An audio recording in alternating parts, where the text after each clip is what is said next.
Good morning student. Nirmal TT की online classes में मैं रेणु गुप्ता आपका हार्दिक अभिनंदन करती हूँ। आज मैं आपके सामने लेके उपस्थित हूँ अधिगम के लिए आकलन के अंतर्गत प्रकरण है अपना सतत एवं व्यापक मूल्यांकन। इससे पहले की क्लास में हमने पढ़ा था दो प्रकार के मूल्यांकन मैंने आपको बताए थे। सबसे पहली बात तो आपको ये याद होना चाहिए कि मूल्यांकन क्यों किया जाता है। मैंने आपको बता दिया था पहले कि मूल्यांकन क्यों किया जाता है। जैसा कि आप सब लोग जानते हैं, समझ में आ गया होगा कि मूल्यांकन क्यों किया जाता है। मूल्यांकन छात्रों के सर्वांगीण विकास के लिए बहुत आवश्यक होता है।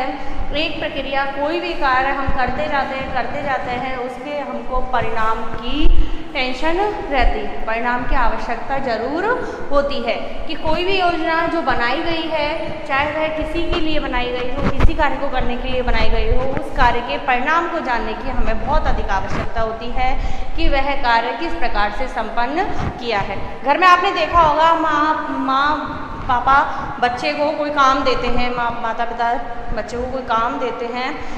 जैसे मार्केट से सामान लाने का ही काम दिया कि आपको 50 रुपये में ये काम अच्छे से अच्छी तरीक़ा से करना है, तो बच्चा क्या कोशिश करेगा, बहुत अच्छे से करने की कोशिश करेगा, काम कर देगा वह बहुत अच्छे से। लेकिन उसके बाद भी उसके मन में एक उम्मीद रहेगी कि क्या उम्मीद रहेगी कि मैंने जो कार्य किया है वह क्या सही है या गलत। हालांकि उसे पता है कि मैंने अपने आप में बहुत अच्छा कार्य किया है, मैं बहुत अच्छा कर रहा हूँ, लेकिन उसे फीडबैक की आवश्यकता होती है। और वह फीडबैक उसे कहाँ से मिलता है? मूल्यांकन के द्वारा। कि माता पिता उसे कह देते हैं, वाह बेटा आपने बहुत अच्छा कार्य किया, आज से इस कार्य को आप ऐसे ही किया करो, तो उसे पुनर्वलन मिल जाता है, अच्छा फीडबैक मिला, वह उसका अधिगम और अधिक स्थायी हो गया, वह उस लेवल पर आगे बढ़ता चला गया। तो इसलिए मूल्यांकन की आवश्यकता, अगर उसमें कोई कमजोरी है तो फिर कहा नहीं बेटा पूरा काम आपने सही किया है, लेकिन इसमें थोड़ी सी कमी ये है, आगे उसमें वह बच्चा ऑटोमेटिक ही अच्छा फीडबैक प्राप्त करने के लिए, अच्छा सीखने के लिए, अच्छा अधिगम करने के लिए वह क्या करेगा, अपने आप में सुधार कर लेगा। तो ये है मूल्यांकन। मूल्यांकन छात्रों की कमजोरियों का भी पता लगाता है, साथ ही वह माता पिता को भी यह ज्ञान करा देता है। जैसे उन्होंने काम दिया अपने बच्चे को कि हमारा बच्चा कितना समझदार हुआ है, हमारे बच्चे की ग्रोथ कितनी हो गई है, यह किस लेवल के तक के काम आसानी से कर सकता है। इन सब चीज़ों के आकलन के लिए मूल्यांकन की आवश्यकता होती है। तो मूल्यांकन में ही हमने कई प्रकार के मूल्यांकन पढ़े। जैसे शैक्षिक मूल्यांकन में शैक्षिक मूल्यांकन पूरी शिक्षण प्रक्रिया का होता है। शिक्षण प्रक्रिया में कौन कौन कार्य करते हैं? छात्र, शिक्षक, और सबसे मेन होता है शैक्षिक उद्देश्य जो डिसाइड किए हुए होते हैं छात्रों के लिए। तो ये इन शैक्षिक उद्देश्यों की प्राप्ति पूरी पता है। पूरी शिक्षण प्रक्रिया 3 बिंदुओं पर घूमती है। 3 बिंदुओं पर घूमती है, 1, 2 और 3। इन 3 बिंदुओं पर सर्किल चलती रहती है, लेकिन इसका कोई अंत निश्चित है। अंत यानी कि उसका कोई रिजल्ट आना चाहिए, शैक्षिक प्रक्रिया। रिजल्ट नहीं होगा तो वह घूमती रहेगी राउंड, किसी को कुछ पता नहीं चलेगा। शिक्षक पढ़ाता रहेगा और छात्र अपने पढ़ के और चला जाएगा, लेकिन उसका परिणाम किसी को पता नहीं चलेगा कि हमने किस प्रकार के छात्रों को अधिगम कराया है। हमने जो शैक्षिक उद्देश्य हमारे लिए दिए गए थे, जिनकी प्राप्ति के लिए छात्र हमारे पास आया था, उनकी प्राप्ति उसने की है या नहीं की है। अगर इसी हिसाब से अगर हम चलते रहे तो अगले बच्चे आएंगे, कुछ सीखे कुछ नहीं सीखे, सभी बराबर हो जाएंगे। तो इन सब की जाँच के लिए हमें किसकी आवश्यकता पड़ती है? मूल्यांकन की आवश्यकता पड़ती है। शैक्षिक प्रक्रिया में मैंने आपको बता दिए थे, प्रश्नों के प्रारूप के द्वारा, प्रश्न पत्र के द्वारा शिक्षक छात्रों का मूल्यांकन करता है। कल हमने पढ़ा था, कल की क्लास में हमने पढ़ा था कि निर्माणी मूल्यांकन और संकलित मूल्यांकन, 2 प्रकार के मूल्यांकन हमने पढ़े थे। निर्माणी मूल्यांकन और दूसरा पढ़ा था हमने संकलित मूल्यांकन।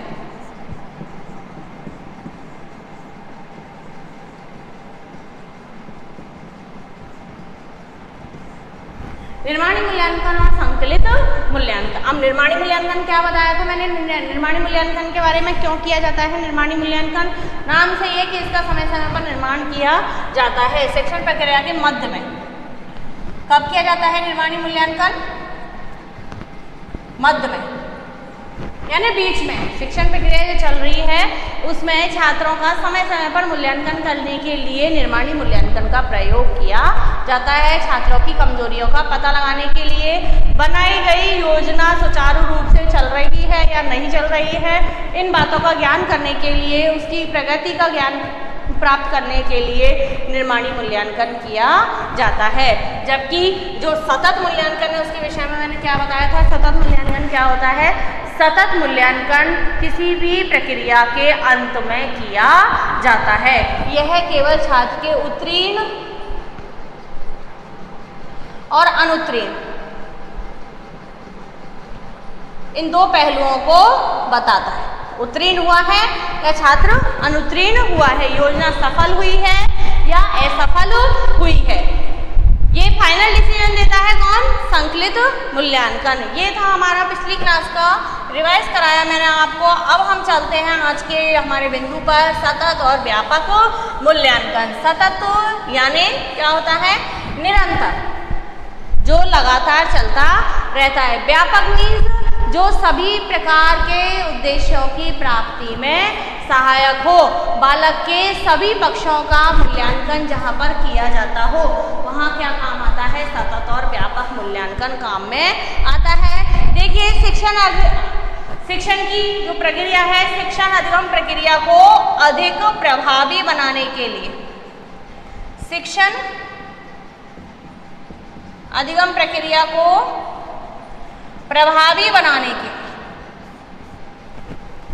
किस प्रकार के मूल्यांकन का प्रयोग किया जाता है? सतत और व्यापक मूल्यांकन का प्रयोग किया जाता है। शिक्षण को भी यानी शिक्षक को भी आवश्यकता पड़ती है मूल्यांकन की कि उन जिन विधियों का उसने प्रयोग किया है, जिस प्रकार से वह पढ़ा रहा है, जिस कक्षा में वह पढ़ा रहा है, जिस प्रकार के छात्र उसके पास हैं, वह विधियां उन पर कार्य कर रही हैं या नहीं कर रही हैं। अधिगम भी छात्रों से संबंधित है कि छात्र ने कितना ग्रहण किया है। ये सारी प्रक्रिया शिक्षण अधिगम प्रक्रिया को प्रभावी बनाने के लिए इस प्रकार के मूल्यांकन की आवश्यकता पड़ी है। देखिए वर्तमान जो एजुकेशन है वह बाह्य परीक्षाओं पर आधारित हो गई है।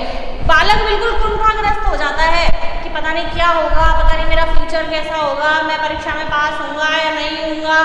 इस बालक को इस प्रकार के फालतू के भय से निकालने के लिए, इस प्रकार की कुंठा से निकालने के लिए, इस प्रकार के तनाव से निकालने के लिए किस प्रकार का मूल्यांकन आवश्यक है? सतत और व्यापक मूल्यांकन की आवश्यकता होती है। यानी कि आपने देखा होगा एक बार कि हमें एग्ज़ाम से बहुत डर लगता है। हम पूरी साल पढ़ाई करते हैं, अगर हमारा वार्षिक एग्ज़ाम होने वाला है, एनुअल एग्ज़ाम होने वाला है, केवल एक ही एग्ज़ाम हमारा वर्ष भर में होता है, तो हम पूरी साल पढ़ाई करते हैं और उस एग्ज़ाम से हमें लास्ट में डर लगने लगता है। बहुत इंटेलिजेंट है, हमें पता है हमने पूरा सिलेबस कवर कर रखा है, लेकिन फिर भी हमें डर लगने लगता है, हमें रात को नींद नहीं आती, भूख नहीं लगती कि एग्ज़ाम डेट आ गई है। तो उस तनाव को कम करने के लिए, उस स्ट्रेस को कम करने के लिए किसकी आवश्यकता होती है? सतत और व्यापक मूल्यांकन की आवश्यकता होती है। यानी कि छात्र का एक साथ मूल्यांकन नहीं किया जा सकता, छात्र के सभी पक्षों का बराबर निरंतर रूप से मूल्यांकन किया जाना आवश्यक है, तभी छात्र अपने तनाव से मुक्त हो सकेगा। देखिए सतत और व्यापक मूल्यांकन द्वारा शिक्षण के परिणाम और उससे संबंधित प्रक्रियाओं के आकलन पर भी बल दिया जाता है। यह जीवन को, छात्र के जीवन को सार्थक, भाई व्यापक मूल्यांकन किया जाएगा, उसके सभी पक्षों का मूल्यांकन किया जाएगा व्यापक मूल्यांकन के अंतर्गत, तो उसके जीवन को सार्थक बनाने के लिए, गुणवत्तापूर्ण बनाने के लिए, सामाजिक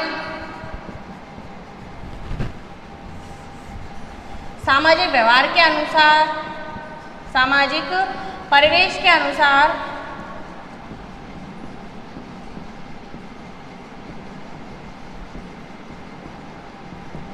समायोजन करने के लिए, सामाजिक परिवेश के अनुसार समायोजन करने के लिए किसकी किसकी आवश्यकता होती है? सतत और व्यापक मूल्यांकन की आवश्यकता होती है। आपने कहते हुए सुना होगा अमूमन माँ बाप को कि ये पढ़ाई पढ़ा है, गुना नहीं है। तो यानी गुणवत्तापूर्ण मूल्यांकन करने के लिए पढ़े पढ़े होने का मतलब है कि आप 80% मार्क्स ला रहे हो, ये बहुत अच्छी बात है, लेकिन आपके पास केवल और केवल सैद्धांतिक ज्ञान है, आपके पास व्यवहारिक ज्ञान की अभी कमी है। आपने समाज में अनुकूलन स्थापित नहीं किया है, आप अपनी परिस्थितियों को समायोजित नहीं कर पाए हैं। आप केवल ये चाहते हैं कि मैं पढ़ूं और ऊंची नौकरी प्राप्त कर लूं। इस विषय में आप नहीं सोचते कि मेरा सामाजिक व्यवहार कैसा है। अचानक अगर कोई परिस्थिति आपके सामने आ जाती है, विषम परिस्थिति, तो आपके अंदर वह गुणवत्ता नहीं है कि आप उससे आसानी से निकल सको। तो इसके लिए आवश्यक होती है सतत और व्यापक मूल्यांकन की, जो कि सार्थक होना चाहिए, व्यक्ति के जीवन को सार्थक बनाए, गुणवत्तापूर्ण बनाए और उसे सामाजिक परिवेश के अनुसार समायोजन करना सिखाए।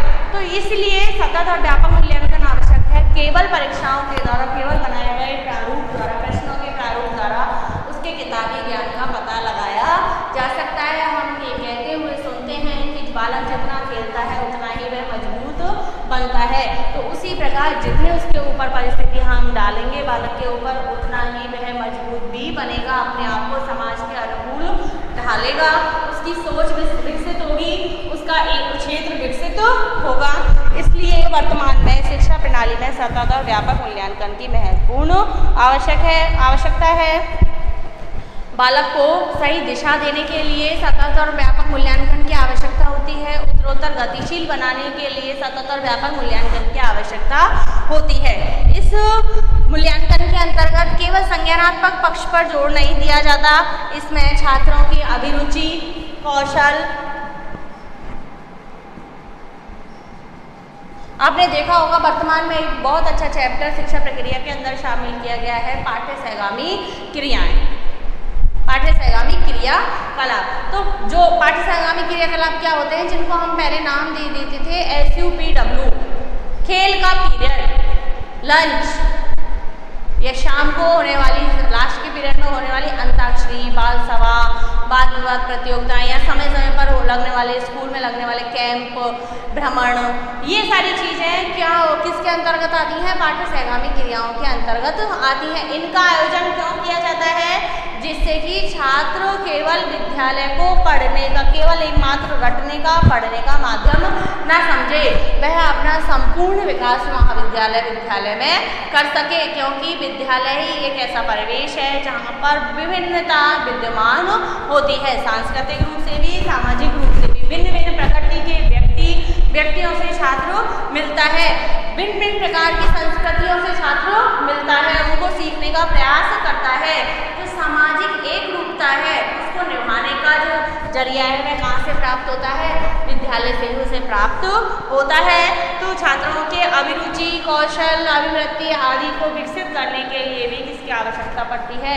सतत और व्यापक मूल्यांकन की आवश्यकता पड़ती है। देखिए, सतत और व्यापक मूल्यांकन की ऐतिहासिक पृष्ठभूमि क्या है? ऐतिहासिक पृष्ठभूमि में ये है कि सन 1947 ईस्वी में स्वतंत्रता प्राप्ति के बाद जो आयोग और समितियां शिक्षा प्रणाली में गठित की गई थी, परीक्षा प्रणाली के अंतर्गत, वह असंतोष को व्यक्त करती थी। यानी जब देश आज़ाद हुआ था तब शिक्षा इतनी विकसित नहीं हुई थी, शिक्षा का क्षेत्र इतना विकसित नहीं था। जैसा कि हम देखते हैं आज़ादी से पहले भी लोग बाहर पढ़ने के लिए जाते थे, भारतीय लोगों को इतनी पढ़ने लिखने की, शिक्षा का इतना प्रचार नहीं था, भारतीय लोगों में इतनी पढ़ने की ललक नहीं थी।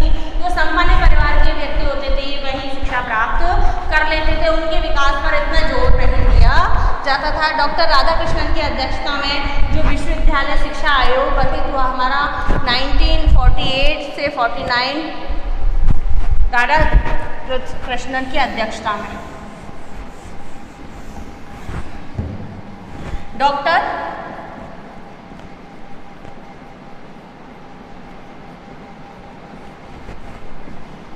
राधाकृष्णन की अध्यक्षता में 1948 से 49 को जो आयोग गठित हुआ था और एक मुदालियर आयोग जो हमारा गठित हुआ था,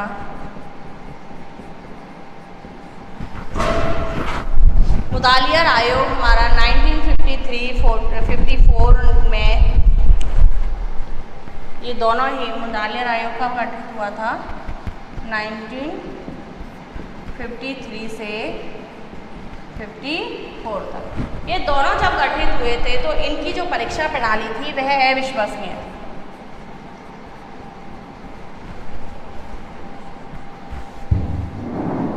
इनकी परीक्षा प्रणाली अविश्वसनीय थी।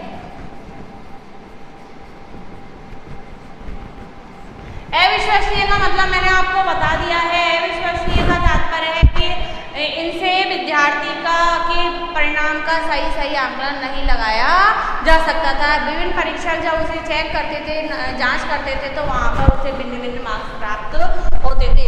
तो ऐसी परीक्षाओं में बहुत अविश्वसनीयता थी और इनके दुष्परिणाम भी बहुत ज़्यादा निकलते थे। किंतु इसमें सुधार के लिए और शिक्षा आयोग 1964-66 के माध्यम से सतत और व्यापक मूल्यांकन की भूमिका शिक्षा प्रणाली में सम्मिलित की गई। 1963-64 शिक्षा आयोग,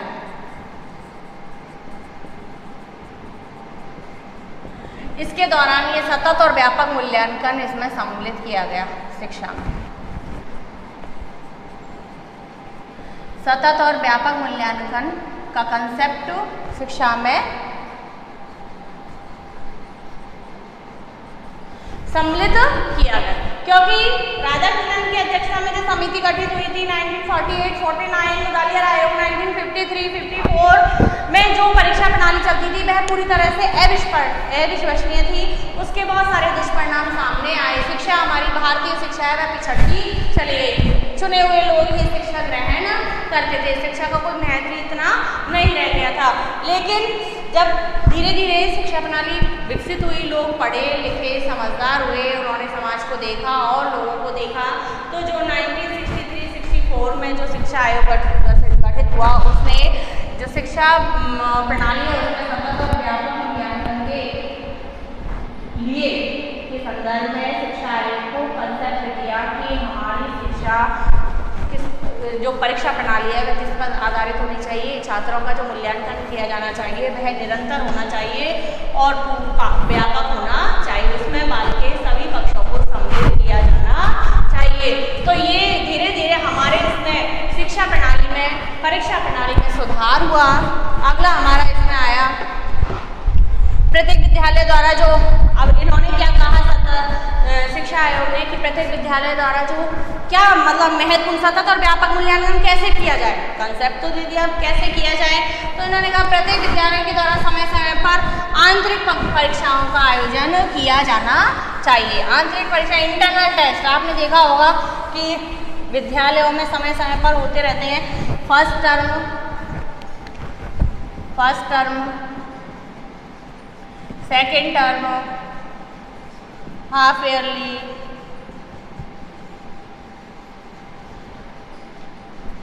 थर्ड टर्म, फाइनल। इनको हम क्वार्टरली भी बोल देते हैं, इनको हम हाफ ईयरली बोलते हैं, फाइनल एग्जाम जो हमारी एनुअल एग्जाम होती है, ऐसे हम इनको बोलते हैं। तो ये आंतरिक मूल्यांकन, first term, second term, third term, ये होते हैं हमारे विद्यालय द्वारा लिए गए आंतरिक मूल्यांकन।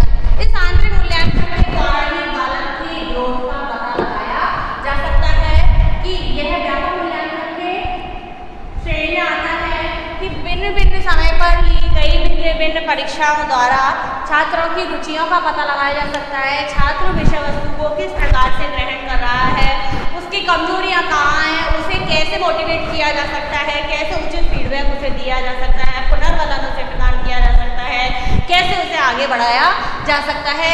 इसके लिए ये आंतरिक मूल्यांकन का जो तत्व है, जो आंतरिक मूल्यांकन प्रणाली है वह आवश्यक बताई गई। किसके अंतर्गत? सतत और व्यापक मूल्यांकन के अंतर्गत। की इस कंसेप्ट को तो रख लिया, इसको आगे कैसे बढ़ाया जा सकता है, इसमें मुख्य भूमिका कौन निभाएगा?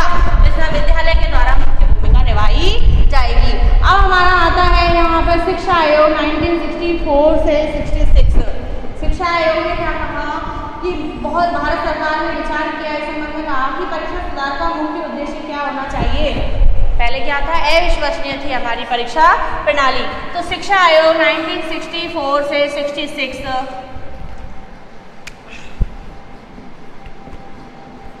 जो शिक्षा आयोग आया हमारा 1964 से 66, जो अविश्वसनीयता थी परीक्षा प्रणाली की, अविश्वसनीयता, उसको क्या कर दिया इसने, खत्म कर दिया, समाप्त कर दिया, उसको इसने समाप्त कर दिया।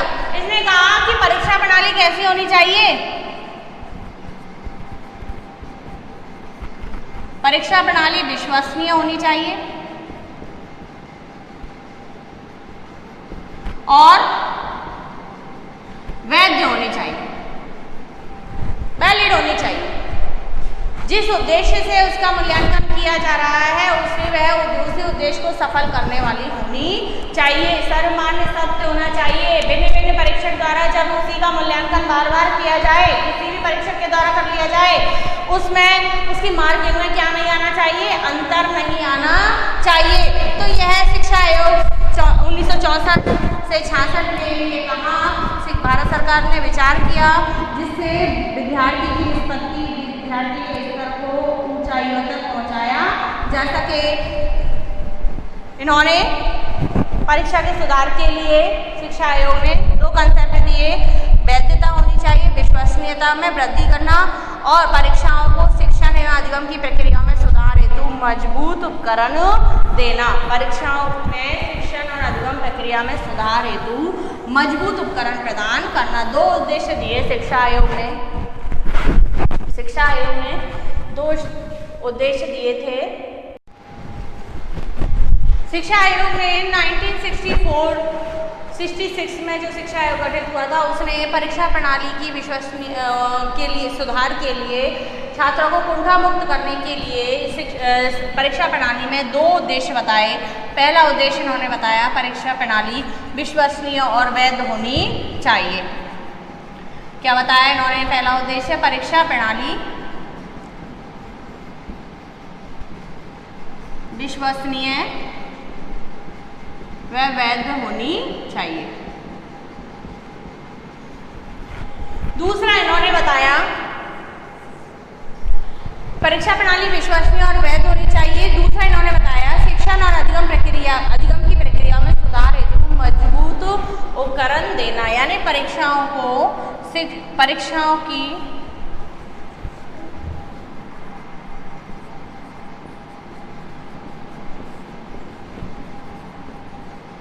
शिक्षण अधिगम प्रक्रिया में, परीक्षाओं को शिक्षण अधिगम प्रक्रिया में,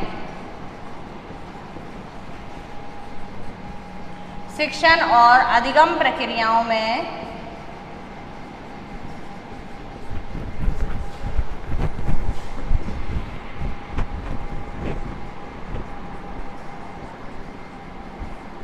हेतु मजबूत उपकरण देने चाहिए।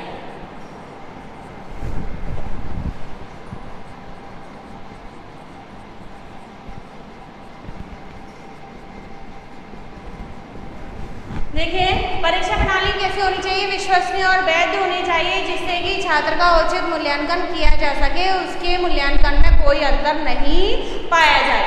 परीक्षाओं को शिक्षण अधिगम की जो प्रक्रिया है उसको मजबूत उपकरण देने चाहिए, उचित उपकरण परीक्षा उसके मूल्यांकन के लिए प्रदान करने चाहिए इन प्रक्रियाओं को, कि ये उपकरण ठोस हो। ठोस का मतलब है यह उसका व्यापक मूल्यांकन करने में पूरी तरह से सहायता करे। देखिए, इसी प्रणाली को आगे बढ़ाने के लिए 3 मार्च 1986 को परीक्षा प्रणाली को सतत और व्यापक बनाने के लिए, इनमें सुधार के लिए, छात्रों का निरंतर विकास करने के लिए 3 मार्च 1986 को मानव संसाधन विकास मंत्री PV नरसिम्हा राव ने 3 मार्च 1986 1986 को पीवी नरसिंह राव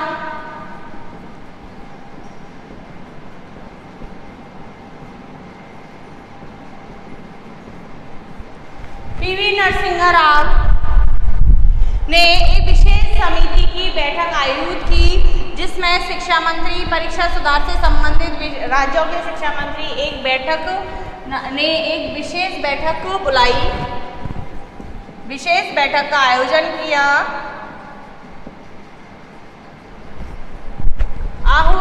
आहूत माने बुलाना, जिसमें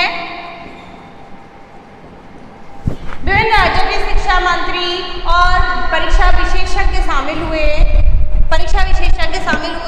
इन्होंने सतत और व्यापक मूल्यांकन के विषय में कहा कि यह सतत और व्यापक मूल्यांकन प्रणाली कैसी होनी चाहिए, लचीली होनी चाहिए।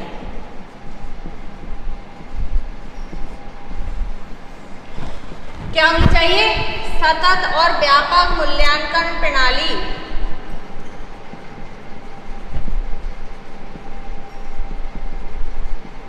लचीली होनी चाहिए। लचीली क्यों होनी चाहिए? जिससे कि भाई आप लोग देखते हैं कि जो विद्यालय है, महाविद्यालय है, भिन्न भिन्न व्यक्तियों के द्वारा निजी तौर पर भी सुचारू रूप से चल रहे हैं। प्राइवेट सेक्टर में कई विद्यालय के संस्थापक तो ऐसे होते हैं, कई मालिक तो ऐसे होते हैं, कई विद्यालय ऐसे होते हैं जिनको बहुत अधिक पैसे से उनमें सारी सुविधाएं हैं, प्रोजेक्टर के द्वारा, प्रोजेक्टर विधि से भी, किंडरगार्टन पद्धति से भी बालकों को अध्ययन कराया जाता है, यानी सारी सुविधाओं से वह ग्रस्त है, बहुत सुचारू रूप से विद्यालय चल रहे हैं। लेकिन कई संस्थाएं ऐसी हैं जहां पर पूरी तरह से शिक्षण अधिगम प्रणाली की जो उपकरण है वह शामिल नहीं है। तो इन्होंने ये कहा, शिक्षा मंत्रियों ने, विभिन्न राज्य के शिक्षा मंत्रियों ने और परीक्षा विशेषज्ञों ने, कि ये सतत और व्यापक मूल्यांकन की जो प्रक्रिया है वह तभी संभव हो सकेगी जब आप इस प्रणाली को लचीली करेंगे, यानी कि कम पैसे वाले विद्यालय भी इसको सुचारू रूप से लागू कर सकें। तब हम प्रत्येक छात्र का सतत और व्यापक मूल्यांकन कर सकेंगे। इसके अंतर्गत बालक का व्यक्तिगत विकास, उसके सामाजिक गुणों का विकास भी सम्मिलित होना चाहिए, इन सबका भी मूल्यांकन होना चाहिए। इसलिए उसके ये सतत और व्यापक मूल्यांकन है। इसमें देखिए पाठ्य सहगामी क्रियाएं, यह उनकी रुचियों से संबंधित, इनकी दक्षता को विभिन्न क्षेत्रों में इन छात्रों की दक्षता को आंकना चाहिए, जिसके द्वारा सतत और व्यापक मूल्यांकन के द्वारा, और यह तभी संभव हो सकेगा जब आप इस प्रणाली को कैसी बनाएंगे, लचीली बनाएंगे, हर विद्यालय के लिए जो उपयुक्त रूप से प्रयोग की जा सके ऐसी इसको बनाएंगे, तब यह सफल हो सकेगी। तो ये था सतत मूल्यांकन छात्रों के विभिन्न पक्षों का मूल्यांकन, जिसके द्वारा संभव हो सके, उसे हम सतत मूल्यांकन की श्रेणी में रखते हैं। भिन्न शिक्षा आयोग द्वारा, भिन्न समय पर गठित शिक्षा आयोग द्वारा, भिन्न विशेषज्ञों के द्वारा शिक्षा प्रणाली में सुधार किया गया, परीक्षा प्रणाली को विश्वसनीय बनाने का, वैध बनाने का प्रयत्न किया गया। अब हम पढ़ेंगे सतत और व्यापक मूल्यांकन का अर्थ। सतत और व्यापक मूल्यांकन का अर्थ। सतत और व्यापक मूल्यांकन से तात्पर्य क्या है? देखिए, सतत और व्यापक मूल्यांकन का अर्थ, सतत और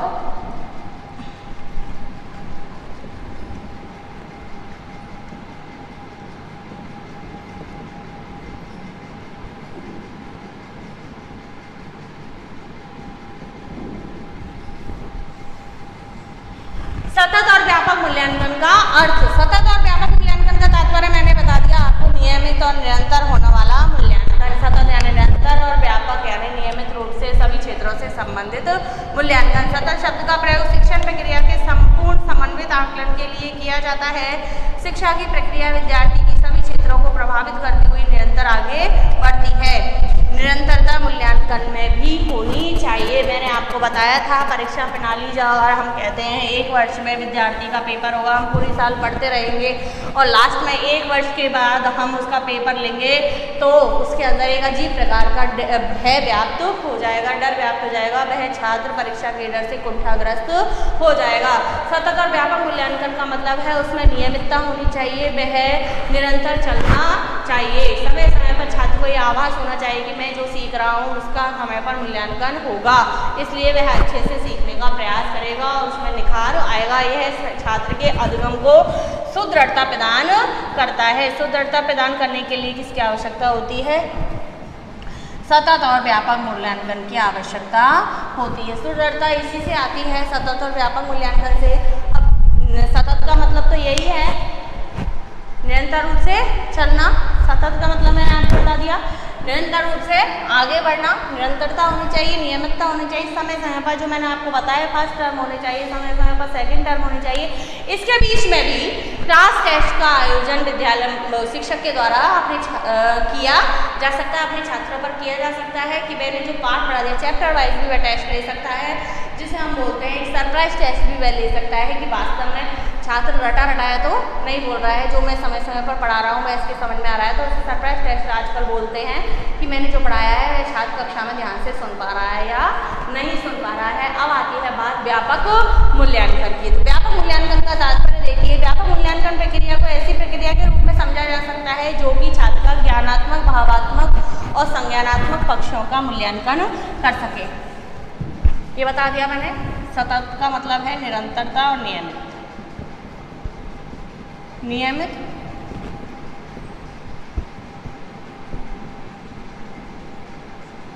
व निरंतर।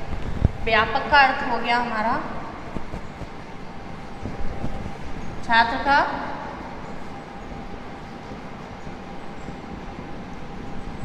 ज्ञानात्मक, भावात्मक, संज्ञानात्मक